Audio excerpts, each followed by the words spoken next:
नमस्कार, स्वागत है आपका। मैं हूं डॉक्टर एलन वैष्णव। भारत को अब 3 नए कानून मिल गए हैं। 1 जुलाई 2024 को भारत को 3 नए कानून मिल गए हैं और उन कानूनों के तहत पुलिस ने और न्यायपालिका ने कार्य प्रारंभ कर दिया है। भारत में अंग्रेजों के बनाए हुए कानून लगातार चल रहे थे। आजादी के 75 वर्ष पूर्ण होने पर 3 नए कानून भारत को प्राप्त हुए। भारत सरकार के द्वारा संसद में 2023 में और राज्यसभा में इन कानूनों को पास किया गया और फिर महामहिम राष्ट्रपति के हस्ताक्षर के बाद ये कानून लागू कर दिए गए। कानून में क्या परिवर्तन हुआ है? भारतीय दंड संहिता अब न्याय संहिता बन गई है, यानी दंड नहीं न्याय होगा, इस प्रकार का विश्वास दिलाया जा रहा है और इसी के तहत आम जनमानस को जागृत करने के लिए, उनको कानून के संबंध में जानकारी देने के लिए लगातार प्रयास चल रहे हैं। बात कर रहे हैं मध्य प्रदेश के दमोह की, तो दमोह जिला मुख्यालय पर स्थानीय मानस भवन में एक परिचर्चा का आयोजन किया गया। आयोजक था दमोह का पुलिस विभाग। आयोजन के प्रयोजन के संबंध में दमोह के पुलिस अधीक्षक श्रुतकृति सोमवंशी ने विस्तृत जानकारी दी। प्रिंसिपल न्यायाधीश अनंत कुमार तिवारी ने कानून की जानकारी दी, प्रश्नों के उत्तर भी दिए। यहां दमोह के विधायक जयंत कुमार मलैया ने भी अपने विचार व्यक्त किए, तो वक्ताओं ने अपने विचार व्यक्त किए। जिला अधिवक्ता संघ के अध्यक्ष कमलेश भारद्वाज ने भी इस परिचर्चा में भाग लिया। तो परिचर्चा में वक्ताओं और उपस्थित गणमान्य नागरिक, अधिवक्ताओं, पत्रकारों का आभार व्यक्त किया अतिरिक्त पुलिस अधीक्षक संदीप मिश्रा ने।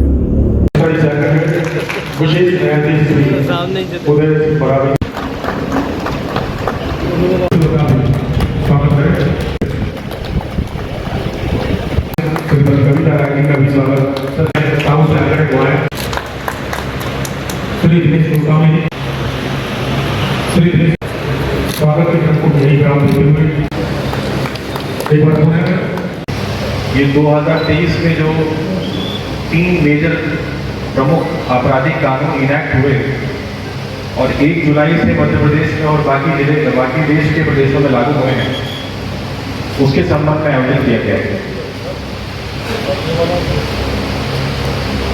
इन 3 कानूनों को लागू करने और पुराने 3 कानून में तरह के बदलाव करने के लिए पिछले काफी समय से ये मांग चल रही थी कि जितने भी मेजर क्रिमिनल एक्ट्स हैं उसमें सुधार किए जाएं और आज के समय के हिसाब से सजाओं का, जुर्माने का और दंड प्रक्रिया का जो भी प्रावधान है वो नए समय और नए जमाने के हिसाब से बनाया जाए। इसी से जुड़ी हुई मैंने एक प्रेजेंटेशन आप सबके लिए तैयार की है, जिसमें मोटे तौर पर इन तीनों कानूनों में क्या परिवर्तन किए गए हैं और उनके होने वाले प्रभावों को यहाँ डिस्कस किया हुआ है। स्थान विशेष के खिलाफ अगर किया गया तो उसका बहुत ही गहरा प्रभाव पड़ा, इसलिए मॉब लिंचिंग को परिभाषित किया गया था और उसके संबंध में कड़ी से कड़ी तरह का प्रावधान भी किया गया। इसके अलावा एक्सीडेंट में हिट एंड रन के मामले को परिभाषित किया गया है और उसमें एक्सीडेंट करने वाले व्यक्ति पर सूचना देने का जिम्मेदारी उसके ऊपर डाली गई है। अभी ये सेक्शन प्रभावशील नहीं है, सुप्रीम कोर्ट में इस पर विचार चल रहा है, पर ये बहुत ही अच्छा सेक्शन है। एक्सीडेंट के केसेस एक्ट में ऑर्गेनाइज्ड क्राइम को परिभाषित करने का प्रयास किया गया था, पर बहुत सारे लीगल जर्नलिस्ट ने ये बताया कि वो परिभाषा हर प्रकार के संगठित अपराध को समेट नहीं पाती। इसलिए बीएनएस ने संगठित अपराध को अच्छे से परिभाषित किया गया है। इसके अलावा एक बहुत महत्वपूर्ण पॉइंट है जिसमें आतंकवादी भाषा हर देश के हिसाब से अलग अलग थी। भारत के लिए आतंकवाद का जो एक्सपीरियंस है वो पाकिस्तान से अलग है, बांग्लादेश से अलग है, अमेरिका से अलग है और तमाम यूरोपियन कंट्रीज से अलग है। इसलिए भारत में आतंकवाद को परिभाषित करने की बहुत महत्वपूर्ण आवश्यकता थी, जिसको बीएनएस अब पूरा करता है। नेक्स्ट, इसके अलावा कुछ नए अपराध जोड़े गए हैं जिसमें भारत की संप्रभुता, एकता, अखंडता को खतरे में डालने वाले कार्यों को परिभाषित करके उस पर सजा का प्रावधान किया गया है। झपटमारी, स्नैचिंग को अपराध के रूप में मान्यता देते हुए उसको परिभाषित करते हुए एक अलग से सेक्शन जोड़ा गया है। आमतौर पे पुलिस विभाग में स्नैचिंग को लेके बहुत डिस्कशंस होते रहे हैं और जुडिशियल साइड से भी इस विषय में तमाम तरह के निर्णय पारित किए गए हैं कि किस घटना को स्नैचिंग में माना जाए, किस घटना को लूट में माना जाए। चेन स्नैचिंग की घटना को लूट की घटना मानी जाए कि ना माना जाए। बहुत सारी जगहों पर प्रयास हुआ कि आईपीसी की धारा 392 में इसको प्रकृति का नियम। हमारे देश में जब संविधान लागू हुआ और आज तक सांसद के द्वारा 106 संशोधन पारित किए गए। बोलचाल की भाषा में हम अपनी आवश्यक वस्तुओं को रिसाइकिल करते रहे। कहने का मेरा आशय यह है कि एक बार अगर बटन टूट जाए शर्ट की तो हम बटन चेंज कर देते हैं। ऐसा करके हमने 6 बटन चेंज कर दिए। लेकिन अगर आपको पूरे कपड़े में रफू करने की स्थिति आएगी तब आप क्या करेंगे? आप उस वस्तु को रिसाइकिल करके एक नया रूप और अलंकार देंगे। मेरी समझ से पार्लियामेंट ने शायद यही किया है कि समाज में सर्वप्रथम दायित्व सभी व्यक्तियों का लॉ एंड ऑर्डर को मेंटेन करने का। तो पहली बार ऐसा हुआ, रिपीट तो ऐसे बहुत सारे कानून हुए हैं संसद में, विधानसभा में, लेकिन आपराधिक कानून ये पहली बार ऐसा हुआ कि 3 नए कानूनों की सौगात हम लोगों को मिली। पहली चुनौती इन कानूनों की व्याख्या करने की न्यायपालिका की नहीं, अधिवक्ता की नहीं, अपितु पुलिस की। मैं एसपी साहब की इस बात को बल देना चाहता हूँ कि अनुसंधानकर्ता जब प्राथमिकी दर्ज करता है, मेरा अभी आप टेक्निकलिटीज पे, तकनीकी त्रुटियों पे मत जाना, अनुसंधान प्रारंभ होता है अपराध की सूचना प्राप्त होने के बाद और अपराध दर्ज होने के बाद। एफआईआर के समय अनुसंधानकर्ता क्या कार्य कर रहा है, उसके पश्चात कौन अनुसंधानकर्ता क्या कार्य कर रहा है, ये चुनौती आज हम लोगों के सामने खड़ी हुई है। इसके अलावा ये कानून, इसकी व्याख्या ये कैसे होगी, ये कब अमल में आएगी, तो ये समाज के लिए कोई नई बात नहीं है। क्या 1861 में जब लॉर्ड मैकाले ने नई आईपीसी ड्राफ्ट की थी और वो कानून जब हमारे समक्ष आया, प्रक्रियात्मक विधि आई, सीआरपीसी एक बार फिर अमेंड हुई 1973 में, तो उस समय भी हमारे वरिष्ठ जन थे जिन लोगों ने इन कानूनों की व्याख्या की है और बखूबी बहुत अच्छे से अनुसंधान पूर्ण किया है। न्यायपालिका ने भी कानूनों की व्याख्या कर इसका निष्पादन किया है। नए कानूनों में सर्वप्रथम एक जजमेंट माननीय पंजाब एवं हरियाणा उच्च न्यायालय का कुछ बिंदुओं पर आया है, तो उस पर मैं अभी परिचर्चा नहीं करना चाहता क्योंकि वो हमारा विषय नहीं है। परिवर्तन को देखते हुए सांसद ने ये पाया, जैसे मैं आपके समक्ष एक छोटा सा उदाहरण रख रहा हूँ, 2 उदाहरण रखूँगा। दमोह में मैं 1 जुलाई को ज्वाइन किया। हमारे बीच एक अधिवक्ता साथी है, उनका चेहरा दिखने पर मुझे एक बात ख्याल आ गई। मैं पूछा सुबह उठकर आप क्या करते हैं, तो बोले कुछ नहीं साहब, मैं तो सीधे उठा करके मोबाइल देखता हूँ। तो मैंने कहा कि ऐसा आप नहीं करते, समाज कमोबेश समाज पूरा समाज ऐसा करने लगा। अब बात आती है किसी क्राइम पे। सपोजिंग उस क्राइम पे पुलिस नहीं पहुंच पाती, हमारा एक किसान भाई घटनास्थल पर पहुंच जाता है। वो घटनास्थल पर एक फोटोग्राफ ले लेता है, या उदाहरण के तौर पर एक छोटा सा 10 सेकंड का वीडियो क्लिपिंग बना लेता है। तो ये एक फोटोग्राफ और ये 10 सेकंड का वीडियो उसके मोबाइल में है। उसका ये दायित्व है नए कानून में कि इस तथ्य की सूचना वो पुलिस को दे या संबंधित जवाबदार व्यक्ति को। लेकिन हम लोग ये जानते हैं और हमारे अभ्यास में भी है कि हम संकोच और डर के कारण उस तथ्य को छुपा सूचना नहीं देता। बाद पुलिस को वो लाश मिलती है और जब लाश के पास एक्सपर्ट्स पहुंचते हैं तब तक बहुत कुछ उस बॉडी में नहीं रह जाता, उसका चेहरा भी पहचान नहीं आता। 90 दिन बाद पुलिस को ज्ञात होता है कि अरे किसी एक नागरिक के पास, एक किसान भाई के पास इसकी फोटो है या वीडियो। तो प्रश्न ये है कि क्या नए कानून में ऐसा कोई साक्ष्य सुसंगत हो सकता है? क्या अनुसंधान का ये एक भाग हो सकता है? क्या सत्य की खोज में इसे एक साक्ष्य की अवधारणा दी जा सकती है? तो आप ये पाएंगे कि इलेक्ट्रॉनिक डिवाइसेस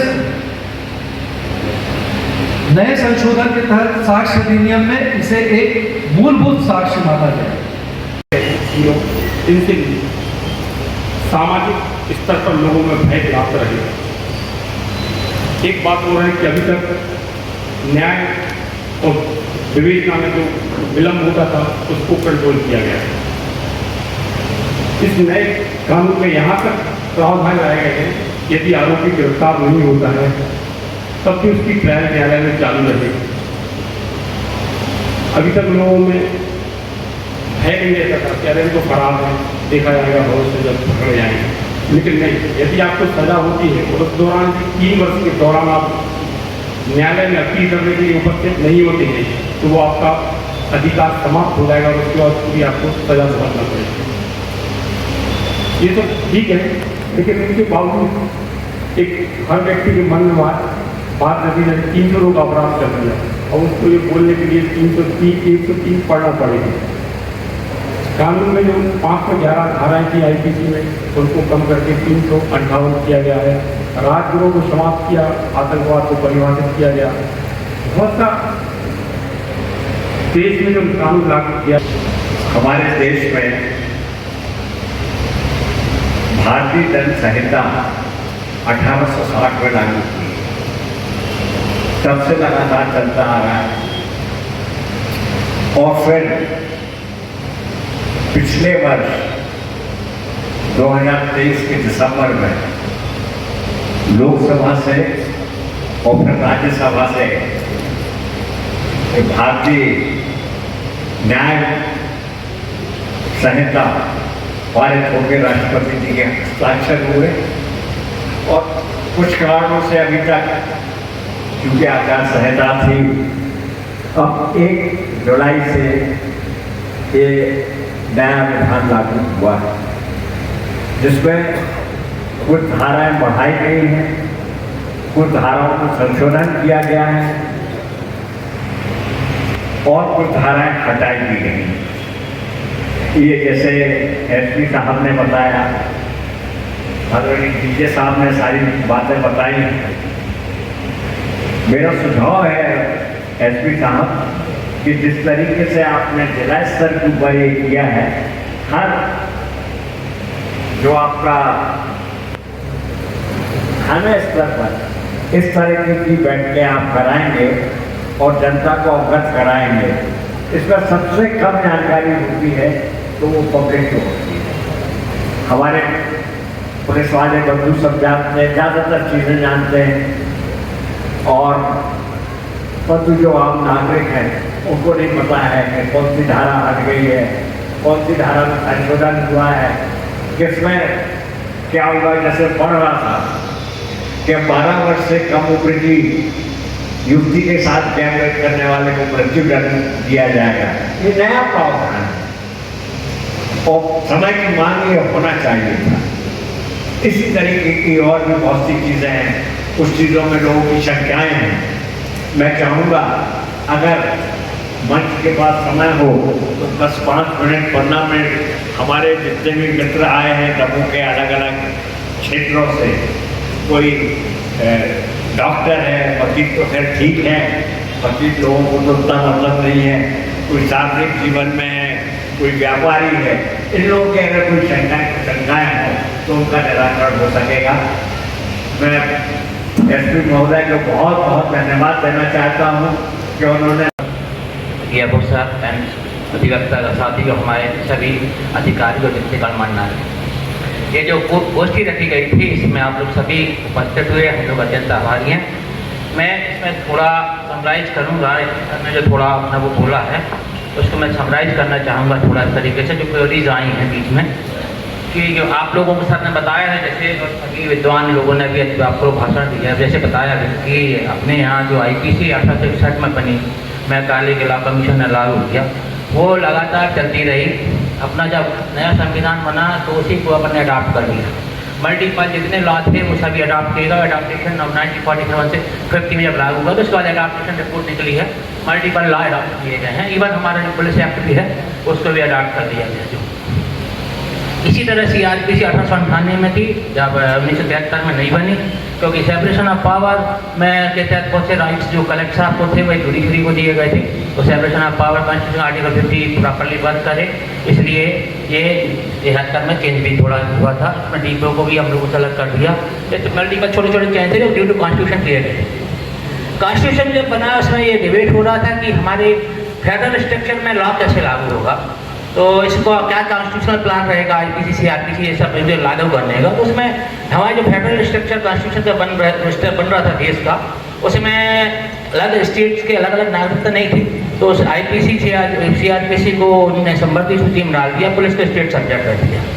तो ये सब लागू होने के बाद जो आर्टिकल फंडामेंटल राइट्स लागू हुए, और फंडामेंटल राइट्स के साथ जब इंटरप्रिटेशन कोर्ट ने किया जुडिशियल एक्टिविटी में 91 के दौर में जब लागू हुआ, तो आर्टिकल 21 को 19 को ना एलिमिनेट किया था।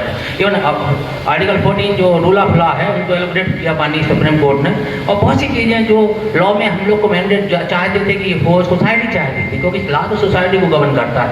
लॉ नथिंग कॉमन सेंस, जो सोसाइटी बोलेगी वो लॉ होगा। तो वो जो सोसाइटी में चेंजेस होना थे वो माननीय सुप्रीम कोर्ट ने एक्टिविटी के थ्रू लाए। बहुत सी चीज़ें हम लोगों को फिर उसके थ्रू हो, चाहे ललिता कुमारी केस हो जिसमें इन्वेस्टिगेशन का पावर हम लोग को दिया जा, हथकड़ी हैंड का मल्टीपल क्वेश्चन ऑर्डर हुए, पर हम लोगों ने कानून का भाग नहीं दिया, CSP सर ने बताया था। तो हम लोग जब ये सब चीज़ों पर बाकायदा वो हुआ स्टडी और ये नए लॉ लागू हुए, बाकायदा कोर्ट से भी डिस्कस हुआ पूरा इनमें। जो मैं चूँकि SCRB में रहा हूँ, मैं इनको बहुत क्लोजली देखा है इस चीज़ को लागू करने में। आप लोग को शायद पता नहीं होगा कि एक ICJS से प्लेटफॉर्म है, inter operable criminal justice system. वो एक मेन प्लेटफॉर्म है ऊपर बना हुआ इलेक्ट्रॉनिक एविडेंस के लिए। उसके में CIS से के थ्रू पूरे न्यायालय जुड़े हैं। ये हम लोग CCCTS से पुलिस जुड़ी है, E-प्रिजन में जेल जुड़ा है, E-फोरेंसिक में फोरेंसिक जुड़ी है, मेट्रिक पार में कोर्ट जुड़ी है, ये मेट्रिक पार में अस्पताल जुड़े हैं। आज वो सभी लोग जुड़ गए और उसका जो मॉनिटरिंग होती है माननीय सुप्रीम कोर्ट की का करती है। सुप्रीम कोर्ट यूनियन लिस्ट में कॉन्स्टिट्यूशन की, हम लोग स्टेट लिस्ट में हैं, और ये बाकी भी स्टेट लिस्ट में मोस्टली जो एजेंसीज हैं। हम लोग को दूसरी जगह काम करने में दिक्कत होती है कि मध्य प्रदेश पुलिस यूपी जाए, कैसे काम करें, कैसे प्रोडक्शन बांट लें, ये सब चीज़ें। जब इलेक्ट्रॉनिकली ये CCTS से उनसे जुड़ा ये हमारा ICJS प्लेटफॉर्म, कोर्ट की मॉनिटरिंग शुरू हुई। तो जो हमारा कॉन्स्टिट्यूशन में क्रिमिनल जस्टिस सिस्टम लागू करना था वो अच्छे से लागू हुआ, और कितने एक्टों ने उसको और अच्छा कर दिया। अब आप लोगों को जैसे हम लोगों को अभी कुछ हम इन्वेस्टिगेशन विवेचना जो है वो सब हम लोग को राइट्स मिल रहे हैं। तो हम लोग ये भी करते थे, लेकिन उनके सामने जनरल ऑर्डर बना लिए थे। हम लोग के MP पुलिस के विवेचना एक्ट को राष्ट्रपति ने सम्मानित किया अभी पिछले साल। हम लोग मैं उस टीम में रहा हूँ। तो इन्वेस्टिगेशन जो बयान लेना इलेक्ट्रॉनिकली दृश्य, मतलब ऑडियो विजुअल बयान लेना, ऑडियो विजुअल टैबलेट लेकर आप दूसरी जगह जा रहे हो, आपको प्रोडक्शन वारंट लेना, वहाँ कोई कार्रवाई कराना, तो वहाँ भी जो CCTS ICJS के थ्रू माननीय न्यायालय देख लेता है कि हाँ यार के कोतवाली थाने में ये अपराध है, उसको प्रोडक्शन वारंट चाहिए। तो ये चीज़ जो आप लोग कह रहे हैं इम्प्लीमेंटेशन में प्रॉब्लम क्या है, नहीं कोई प्रॉब्लम नहीं, क्योंकि उसके पैरेलल जो ICJS है वो बन चुका है और उसकी मॉनिटरिंग कोर्ट कर रही है जो यूनियन लिस्ट का सब्जेक्ट है। और यूनियन लिस्ट के सब्जेक्ट होने के कारण जो क्या है कि वो पूरा ऑल ओवर इंडिया एक है। हम लोग स्टेट लिस्ट में कि यूपी पुलिस, एमपी पुलिस या ई पर्यटन ये सब इसमें ये सब जुड़ने होने चाहिए, कारण जो हमारा कॉन्स्टिट्यूशनल प्लान है वो अब अच्छे से लागू होगा। और इसमें जैसे अभी कुछ चेंजेस किए गए, माननीय एसपी साहब ने जैसे बताया, ऐसे हम लोग EFIR हम लोग राइट से दिया, आपको कहते हैं कि FIR नहीं हो रहा, आप हो जाइए उस पर जाइए FIR में, आप करिए 3 दिन में आपकी FIR होगी।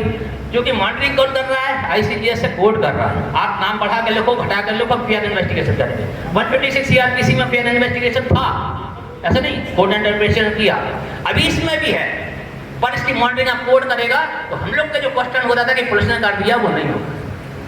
सब फेयर सोसाइटी की तरफ बढ़ रहे हैं, डेवलप नेशन की तरफ, वो इस चीज से लागू होगा। एक माननीय विद्वान अधिवक्ता ने कहा मेमोरेंडम आर्टिकल 20 में है कि आपने खिलाफ साख देना वो अल्ट्रा वायरस माना जाता है, कि हमने करना है अल्ट्रा वायरस को केस हो जाएगा। उसमें है, इसमें 180 में हम लोग इन्वेस्टिगेशन में हम लोग को आर्टिफिशियल बयान लेने का राइट दिए गए, पर मैं सब प्रयोग तैयार नहीं है। हल हमने ले लिया, उसके बाद में आर्टिफिशियल बनाया, जब्ती है 104 114 नई सेक्शन है पर 105, उसमें हमने आर्टिफिशियल जब्ती करी। आप उसको चैलेंज करिए, हम उसमें लॉ पूरा फैसला वैल्यू सब रखेंगे। हम बता रहे हैं उसमें सजा पड़ने की संभावना ज़्यादा रहेगी। और दूसरा ये अभी कुछ विद्वान लोग ने कहा कि गवाहों को धमकाते, दिमाग गवाह धमका पुराने उसमें भी था 195 IPC हमने कायम किया अभी पिछले महीने, नोट 2-3 केस अभी जमानत रद्द कराने का चल रहा है माननीय हमारी सरकार का अभियान।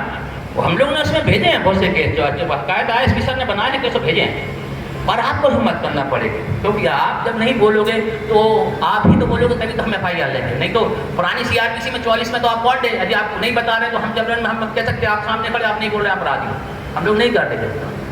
लेकिन आप बॉन्ड थे बताने में, वैसे में भी वो बॉन्ड और बता हिम्मत आपको करना पड़ेगा। हमें मालूम है कि आम आदमी थोड़ा सा रखता है, आप करोगे हम करेंगे ना बाकायदा कार्रवाई। तो ये जो नई आई है, हमको जो डेवलप नेशन की तरफ हम लोग बढ़ रहे हैं, ट्रांजिशन सोसाइटी है और जो से हम लोग डेवलप नेशन की तरफ बढ़ रहे हैं, ये बहुत बड़ा रोल है एक्शन। हमको बहुत सी चीज़ें जो ICJS प्लेटफॉर्म्स के थ्रू मॉनिटरिंग हो रही हैं, उसमें हम लोग को भी सेफ्टी है, आप सबकी सेफ्टी है। और ये आडी वीडियो ई वीडियो इसके थ्रू हम CC बंद कर देंगे तो अब वो वो भी नहीं होगा। तभी कुछ प्रोजेक्ट में रहा हूँ ICJS में ई-वेज में बनाने वाले प्रोजेक्ट में भी मैं रहा हूँ, तो मैं मालूम है CC चला जाएगा तो करप्ट नहीं होगा, खुल जाएगा, आराम से जान लिख सकता है, एडमिजिबिलिटी बढ़ जाएगी उसकी।